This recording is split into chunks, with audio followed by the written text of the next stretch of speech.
Thank you, Kat. I did that on television a couple of years ago, and I got a lot of people... excuse me, sorry.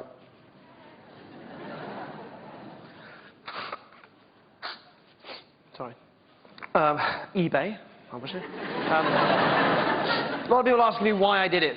You know, do you hammer daily a number 14 male into your head? And no, I don't. But the reasons for doing it led to the formation of the second half of this show, which is kind of the use of the techniques on myself. I do use them on myself for physical reasons. And there are one or two things I'm going to do in this half that Channel 4 won't let me do on television without putting a warning up on the screen. But I am allowed to do them in the theatre.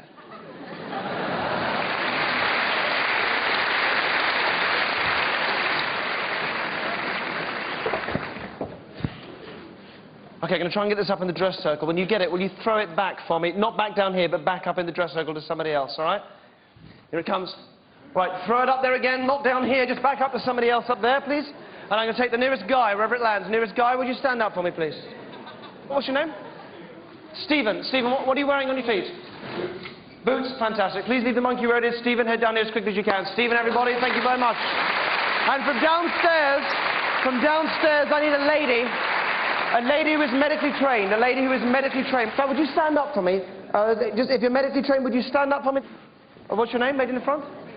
Ruth, what do you do, Ruth? Physiotherapist. Physiotherapist. Thank you. Stay right there for me, lady behind me. What's your name? Amy. Amy, what do you do, Amy? Cabin crew. Cabin crew. Ruth, I think I will go with you, Ruth, if that's all right. So, Ruth, could you have a round of applause for Ruth? Thank you very much, Ruth. Ruth and Stephen. Stephen, thank you so much. Thank you for coming down. Thank you. Stay right there for me. Thank you so much. Would you both follow me around the back here, please? Thank you. And if you can stand there for me, Stephen, just turn and face that way. That's great, Stephen. Ruth, you can come in here, please. Mind the hammer, mind the cable. Just stand there for me and face out that way for me, too. That's great.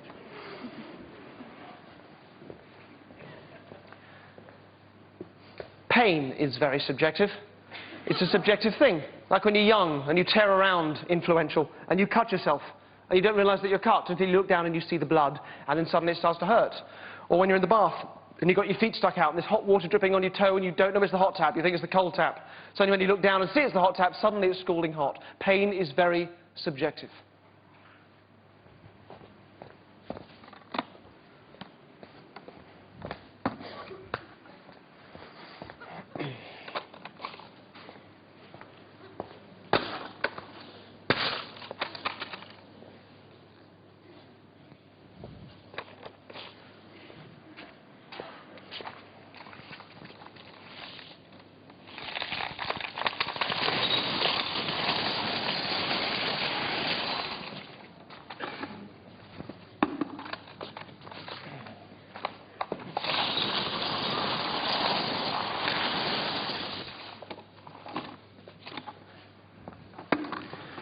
Okay, we're going to break some more glass. Ruth and Stephen, I need you to check these are real bottles. Would you please do that for me? When you're happy that's real glass and real bottles, you can just place them, stand them on the floor in front of you. When you've done that, I'd like you to put these goggles on for me.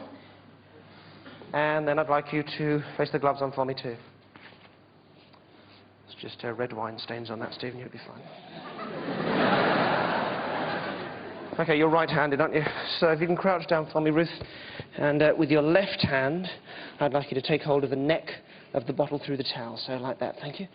You're right-handed as well. If you can crouch down for me. Same thing. Left hand around the neck of the bottle, like that for me. Thank you, Stephen. All right. There's the hammer, Ruth. I need you to bring it down, break the bottle into small pieces. You have to go really hard, right in the middle. Go. That's fantastic. You want to give it one more, or are you happy with that? Are you going to stand up for me? Stephen, there you go. Nice and hard, please.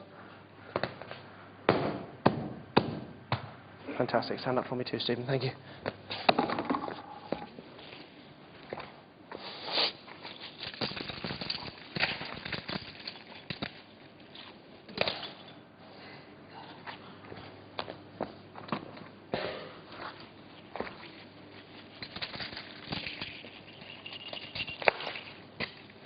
Okay. Now, this is all a bit pointless if you think I'm using fake glass, and you'd be forgiven for that, because this is often done with fake glass. So going to ask you both, starting with you, Ruth, if you can just step forward, Ruth, onto the tarpaulin for me. Now, please don't kneel, but if you can just crouch down and pick up a couple of pieces of glass. You're the eyes of the audience here. Have a look at them for me. Is it real glass? Yes. And the edges haven't been rounded down or anything like that? No. And sharp edges too, yes? You happy with this? Yeah. All right, do you want to just place them back in the pile for me? Thank you so much. You can just drop the, place the gloves and goggles back in that bucket nearest you. That'd be great. Stephen, if you're happy to, I'd love you to take these gloves off and pick up a piece in your bare hand so people know that it really is real, all right? But you'll be careful, yes? Thank you. So just a single piece or a couple of pieces. Okay, is that real glass? Yeah. All right, are you happy this is real? Do you want to keep checking, or are you happy?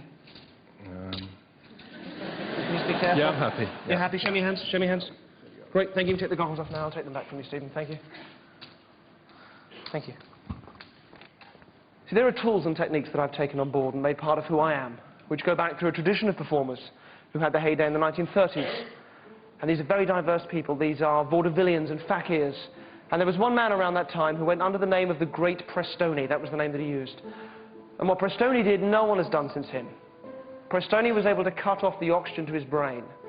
And it allowed him to achieve two things. First of all, he could be cut, and he wouldn't bleed because it affected the flow of blood throughout his whole body. And secondly, he could withstand massive amounts of pain in relative comfort. And Prestoni was one of a tiny handful of people in history that have done this using real glass. And I became obsessed with this man. I studied everything I could to do them. I spent time with his two daughters that he taught his act to, and they taught it to me. And for me, it's an honor, genuinely, to be able to perform this in such a prestigious theatre. Prestoni died a drug addict and an alcoholic. Because that state that he put himself into, it's called cerebral anoxia. It's a lack of oxygen to the brain. It's incredibly addictive. And I shouldn't say this, when you come out of it, it's euphoric. Then that can lead to an addictive personality, which is ultimately why Prestoni died in the way that he did. Ruth, would you come round here for me? Come round this side. Ruth, this is not the nicest job in the world, but I need you to check my feet. All right? I need you to check that there's no special skin or anything attached to them. I'm sorry, it's very warm. No, just nice, sweaty feet. Thank you, yeah, I apologise for that. But nothing attached, the skin hasn't been toughened or anything like that? No, it's quite soft. Thank you, thank you. Would you come and check the other one? I think you'll find this one even softer. That's Real feet? beautiful. Thank you. Let's do with that. Real feet. Happy? Real feet, yeah. Great. Could you come back round here for me? I'm going to ask you to take that drumstick just out of the bag there for me. I'll let you do that. First of all, I'm going to ask